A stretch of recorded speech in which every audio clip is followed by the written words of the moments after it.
सापर्टआ बिराद हिउज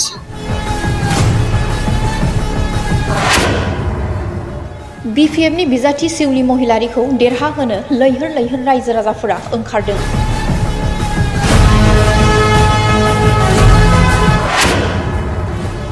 थाम नं क'क्राझार बिधान सभा बियाबनि सुबुंफोरा हानजा हानजा BPF दोलोखौ मदद होफैदों।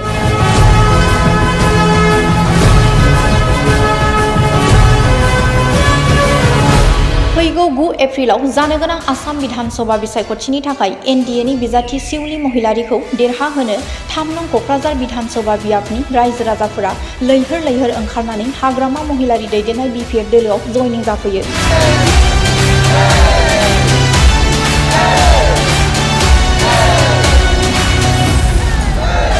UPPL, BJP, गुबुन दोलोनि मावथि आरो सोद्रोमाफोरा 3 नं क'क्राझार बिधान सभा बियाबनि NDAनि बिजाथि सिउलि महिलारिजों आखाइ हमफैनायखौ नुनो मोन्दों।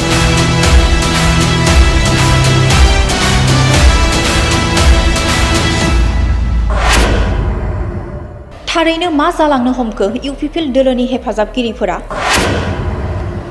दै बानायाव हा गिसिखानाय बायदि सानफा एफा गुगालांगासिनो नामा? प्रमद बर' दैदेननाय UPPL दोलोआ सरकार बायनायनि 5 दाननि उनावनो सानफा एफा दोलोनि दैदेनगिरि मावथि आरो सोद्रोमाफोरा UPPL दोलोखौ नागारनानै BPF दोलोआव हानजा हानजा जयनिं जाफैनायखौ नुनो मोन्दों।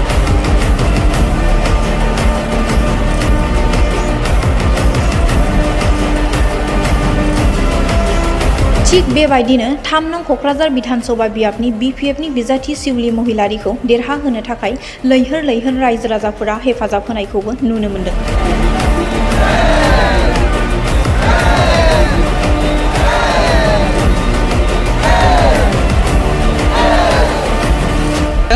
दिनैहाय खमसे खम 1000नि बारबाय जयनिं जानाया जेराव थांदों बेहाय पाब्लिकआ बिराद जइन खालायदों आरो सापर्ट खालायदों UPPL आरो BJP स्पेसियेलि बिसोरनिफ्राय फैनानै जइन खालायफैदों।